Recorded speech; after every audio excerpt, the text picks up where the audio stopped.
Olá, amigos do Esporte a Motor. No mesmo fim de semana em que a McLaren deve confirmar o título de campeã de construtores, a Red Bull busca manter aceso o alerta que ela mesma causou nas rivais em relação ao campeonato de pilotos. 2 vitórias seguidas de Max Verstappen deixam aberta para ele uma possibilidade matemática de ainda brigar com Piastri e Norris. Agora o GP de Singapura vai mostrar a real. E para aumentar a curiosidade de todos, esta é a única pista em que Verstappen ainda não tem vitória. Mais uma vez a gente vê a ironia do esporte. A iluminação artificial cria um cenário especial.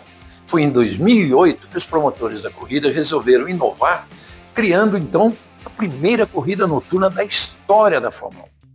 Trago na memória o impacto que senti no primeiro momento em que cheguei a Singapura naquele ano. E da janela do meu quarto, eu pude ver toda a pista iluminada. A claridade surpreende. Para se ter uma ideia, ela é 4 vezes maior que a de qualquer um dos grandes estádios de futebol da Europa.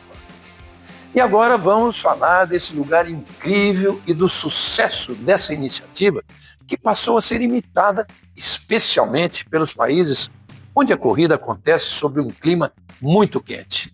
Hoje é assim, em 6 GPs, além de Singapura, Bahrein, Catar, Arábia Saudita, Las Vegas e Abu Dhabi.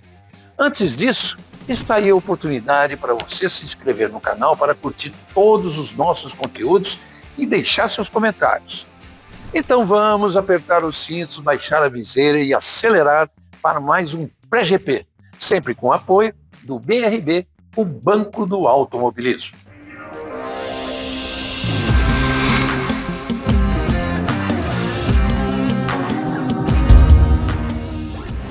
A velocidade sob as luzes artificiais acelerou a confirmação de Singapura no mapa. Antes, um destino desconhecido, pelo menos pela maioria dos brasileiros, a cidade-estado viu sua história, seus hábitos e costumes revelados para o mundo através da Fórmula 1. Singapura é lembrada como um dos símbolos mais radiantes do Oriente Médio. É uma pequena ilha localizada no Sudeste Asiático entre a Malásia e a Indonésia, com apenas 734 quilômetros quadrados, um território um pouco menor que a cidade de Nova York. Mesmo com esse espaço reduzido, é um dos países mais organizados, modernos e ricos do planeta, e abriga uma população de cerca de 6 milhões de pessoas. A história de Singapura começa muito antes da sua independência. Surgiu em 1819 como um importante posto comercial britânico, aproveitando sua posição estratégica no Estreito de Malaca, uma das rotas marítimas mais movimentadas do mundo. Depois de um breve período em que se uniu à Malásia, Singapura se tornou uma nação independente em 1965. Foi um desafio enorme. Poucos recursos naturais, um território muito pequeno e uma população multicultural que precisava ser unida. Mas, com planejamento, investimento em educação e abertura ao comércio internacional, o país cresceu rapidamente e hoje é um dos grandes centros financeiros do mundo. O que mais chama a atenção é a diversidade cultural. Singapura é um mosaico formado por chineses, malaios, indianos, britânicos e outras comunidades, o que resulta em 4 línguas oficiais: inglês, malaio, mandarim e tamil. Essa mistura está presente na arquitetura, nas festas populares e principalmente na gastronomia.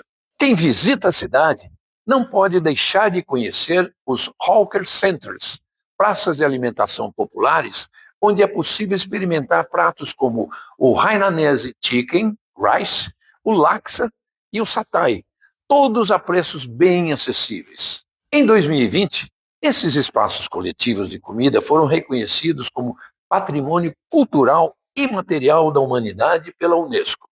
Quando se fala em Singapura, é comum ouvir a frase a mais ocidental das cidades do Oriente. Essa definição faz sentido em muitos aspectos. O urbanismo moderno, a eficiência do transporte público, o sistema financeiro e a organização social lembram mais cidades europeias ou norte-americanas do que outros centros do Sudeste Asiático. Por outro lado, a base cultural continua profundamente enraizada nas tradições asiáticas. Templos, mercados coloridos, tradições religiosas e festas como a do Ano Novo Chinês ou Deepavali, celebrado pela comunidade indiana. Portanto, é correto dizer que Singapura é uma espécie de ponte entre o Oriente e o Ocidente.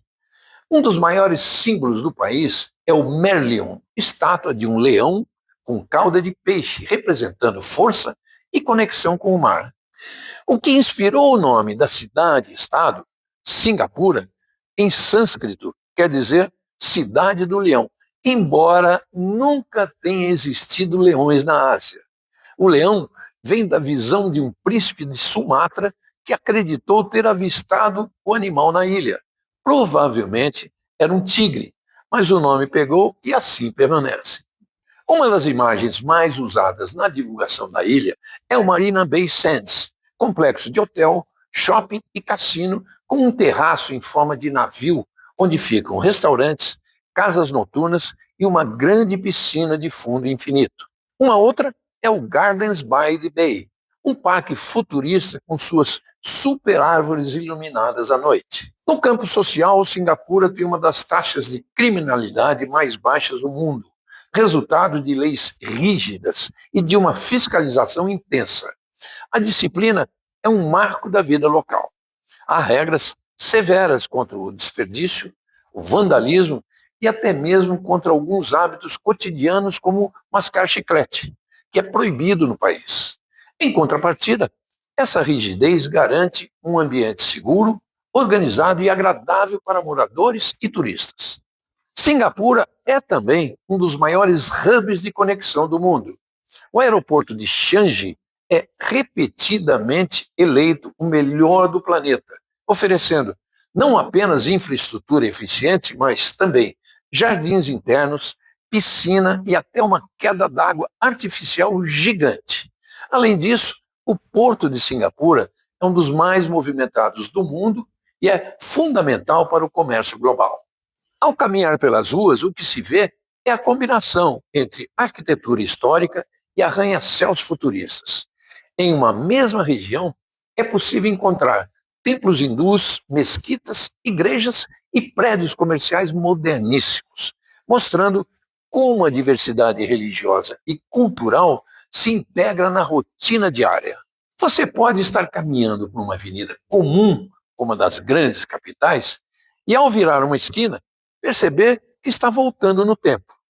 A rua passa a ser estreita, calçada de pedra e de ambos os lados, casas mantidas na sua forma original. Nada a ver com a imponência das sedes das grandes multinacionais instaladas neste importante centro financeiro mundial. Apesar de ser uma metrópole moderna, Singapura é reconhecida como cidade-jardim, porque grande parte de seu território é dedicado a áreas verdes com parques, lagos, um sistema de preservação ambiental que busca equilíbrio entre desenvolvimento urbano e natureza. Um exemplo de sustentabilidade e planejamento urbano. No turismo, além dos pontos mais conhecidos, vale destacar os bairros multiculturais. Chinatown traz a essência da comunidade chinesa, com mercados e templos budistas. Little India é um espetáculo de cores, cheiros e sabores indianos, enquanto Kampong Glam é o centro da cultura muçulmana, com a imponente Mesquita do Sultão. No final das contas, Singapura é uma experiência diferente de qualquer outra na Ásia. Um lugar onde as tradições do Oriente se encontram com a eficiência do Ocidente e onde o mundo inteiro se reúne em um espaço reduzido, mas cheio de energia, cultura e inovação. Esta será a 16ª edição do GP de Singapura. Em números absolutos, Sebastian Vettel é o maior vencedor da prova. Ele venceu 5 vezes, 3 pela Red Bull e 2 pela Ferrari. Lewis Hamilton venceu 4, uma pela McLaren e outras 3 pela Mercedes. E Fernando Alonso tem 2 vitórias em Singapura. Uma é aquela polêmica conquista de 2008 pela Renault e em 2010 pela Ferrari. Além deles, somente Nico Rosberg, Sérgio Pérez, Carlos Sainz e Lando Norris, que foi no ano passado, venceram nesta pista. Relembrando o que a gente disse lá na abertura desse pré-GP, esta é a única pista no mundo da Fórmula 1 em que Verstappen ainda não tem vitória. O GP traz em sua história o triste e famoso Singapura Gate, episódio ocorrido logo no ano de inauguração da pista em 2008. Nelson Piquet, que fazia dupla com Fernando Alonso na Renault, foi obrigado pelo então chefe Flávio Briatore a bater de propósito para forçar a entrada do safety car. Estrategicamente, a determinação foi cumprida na volta 14, logo depois que Fernando Alonso havia feito o seu pit stop e em algum ponto da pista que exigia a entrada do safety car para a retirada do carro. Todos os pilotos foram para os boxes, menos Alonso, que seguiu na pista e assumiu a liderança e acabou vencendo a prova. E para complicar ainda mais, foi nesta rodada de pit stops que Felipe Massa, um dos favoritos à conquista do título mundial daquele ano, junto com Lewis Hamilton, teve problema na sua parada, quando acabou sendo liberado para voltar à pista antes que os mecânicos desconectassem completamente a mangueira de abastecimento. Com isso, Felipe acabou sem pontuar nessa corrida, Hamilton foi terceiro e o resto da história é conhecido. Já na época, algumas equipes rivais acharam estranho tudo aquilo. E Massa chegou a falar com a Ferrari sobre uma investigação e eventual ação pedindo a anulação da corrida. A Ferrari preferiu não fazer nada e 15 anos depois, uma declaração de Bernie Eccleston admitindo que a FIA já tinha conhecimento da falcatrua levou Massa a entrar na corte inglesa com um processo exigindo o cancelamento. Isso lhe daria o título daquele ano. O processo segue correndo na justiça britânica e começa a ser julgado agora em outubro. Eu conto todos os detalhes de como descobrir a farsa no meu livro Muito Além do Grid, que você pode adquirir clicando no link aqui na descrição do vídeo. O circuito de Marina Bay é um dos que mais exigem fisicamente dos pilotos. Sua superfície irregular de rua, combinada com as condições úmidas e quentes, impõe muitos desafios aos pilotos. Você pode imaginar o nível de umidade de um lugar distante apenas 137 quilômetros do Equador? Mesmo após a alteração no traçado em 2023, que reduziu o número de curvas de 23 para 19, os pilotos ainda trabalham bastante no volante durante a volta. O esforço físico pode levar a uma perda de até 3 quilos no peso corporal ao longo de uma corrida. É quente mesmo. Singapura, em toda a sua história, jamais registrou temperatura menor do que 19 graus. A mais baixa já registrada no país foi de 19,4 graus Celsius no dia 31 de janeiro de 1934. A temperatura média por lá fica entre 23 e 33 graus ao longo do ano. E a umidade relativa do ar fica entre 70% e 80%. Por conta disso, há tempestades em 40% dos dias. Esse é um dos motivos de a corrida ser noturna, para que os pilotos sofram menos, mas ainda assim o esforço é bem intenso. Mesmo tendo zerado na corrida de Baku, o que não acontecia desde o GP dos Estados Unidos de 2023, Oscar Piastri segue na liderança. Se está tranquilo ou não, é uma outra questão. A vantagem no momento é de 25 pontos sobre Lando Norris, que perdeu uma oportunidade de ouro de diminuir essa diferença em relação ao rival, ao terminar a última prova apenas na 7ª posição. Depois de vencer 2 corridas seguidas, Max Verstappen chega a 255 pontos, o que já traz uma dúvida entre torcedores. Ele ainda é capaz de lutar pelo título? Ou é uma situação apenas pontual? Segundo colocado no Azerbaijão, George Russell permanece em 4º no campeonato, agora com 212 pontos. A dupla da Ferrari vem a seguir.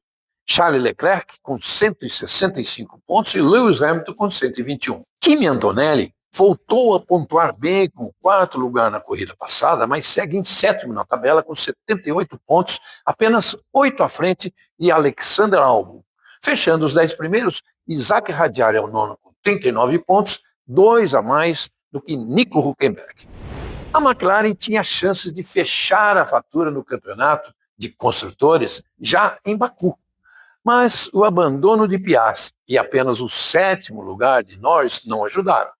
Ainda assim, ela tem uma vantagem mais do que confortável. 623 pontos contra 290 da Mercedes, que volta à vice-liderança que até então era da Ferrari. Mas a diferença entre elas duas é muito pequena. A Ferrari está em terceiro, apenas 4 pontos atrás da Mercedes. Quem volta a subir na tabela é a Red Bull, graças às 2 vitórias consecutivas de Max Verstappen. Com 272 pontos, a Red Bull está 14 pontos atrás da Ferrari. Em quinto, a Williams enfim quebrou a barreira dos 100 pontos, graças ao pódio de Carlos Sainz em Baku.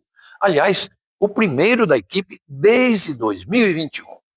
A Racing Bulls permanece em sexto com 72 pontos, 10 de vantagem sobre a Aston Martin, e em oitavo, a Sauber não pontuou no Azerbaijão e continua com 55. Abaixo dela, a Haas com 44 e a Alpine com 20 também não pontuaram na última etapa. Restam 7 etapas na temporada, o que significa que ainda é possível somar um máximo de 346 pontos no terço final do campeonato. Isso porque são 4 finais de semana no formato padrão, quando a pontuação máxima é 43, e nos outros 3 finais de semana há corrida sprint, o que aumenta para 58 os pontos disponíveis em cada etapa. No momento, a vantagem da McLaren sobre a Mercedes, segunda colocada, é de 333 pontos. Portanto, ela só precisa marcar 13 em Singapura para botar as 2 mãos na taça de campeã. E pelo segundo ano consecutivo. O GP é na Ásia, mas os horários são europeus por se tratar justamente de uma corrida noturna. Pelo nosso horário, a sexta-feira tem os treinos livres às 6h30 da manhã e logo depois às 10. No sábado, os horários se repetem. A terceira sessão de treino livre às 6h30 e a classificação às 10. Todas as atividades de pista transmitidas ao vivo pelo Band Esportes. A classificação e a corrida também será transmitida na TV aberta pela Band. No domingo, a partir das 8 da manhã, a Band começa a falar de Fórmula 1 e fazendo o aquecimento para a largada, que acontece às 9 horas na tela da Band. Excepcionalmente, eu não participo da transmissão neste fim de semana, mas estarão lá Sérgio Maurício, Felipe Jafone e Tiago Mendonça. Lá atrás, no GP da Hungria, em agosto, Max Verstappen, desanimado com o 9º lugar na corrida, chegou a declarar que não conseguiria mais vencer no restante do ano, com o estágio de desenvolvimento em que se encontrava o carro da Red Bull, o RB21. Só que nas corridas seguintes, Verstappen pontuou mais do que qualquer outro. Foi segundo em Zandvoort, venceu em Monza e Baku. Muitos acreditam este salto de qualidade da Red Bull ao novo assoalho que estreou na Itália. Outros, pelas características de retas longas das últimas 2 pistas e que não vai se repetir em Singapura. Será difícil para Max encaixar a terceira vitória seguida no ano, mas o que aconteceu nessas 3 etapas já é acreditado também ao excelente trabalho de Laurent Mekies no comando da Red Bull desde que Christian Horner foi demitido. O engenheiro francês mudou a forma de trabalho dentro do time, passou a questionar mais os engenheiros em detalhes técnicos, deixou as decisões mais nas mãos de Verstappen e reduziu a dependência das simulações, recolocando o time na direção em que pode sim lutar por vitórias. Talvez seja tarde demais para ameaçar a McLaren e seus pilotos, mas deu para deixar Ferrari e Mercedes de cabeça quente. Enquanto isso, Gabriel Bortoleto enfrenta uma nova pista em seu ano de estreia na Fórmula 1. Na corrida passada, em Baku, até que chegou perto de pontuar novamente. E agora, o conhecimento que ele tem é aquele adquirido das horas e horas de simulador. É isso, meus amigos. Mais uma vez, muito obrigado pela audiência, pelos comentários, pelo carinho, pelas curtidas aqui no nosso canal. Um grande abraço a todos e até o próximo GP. Tchau!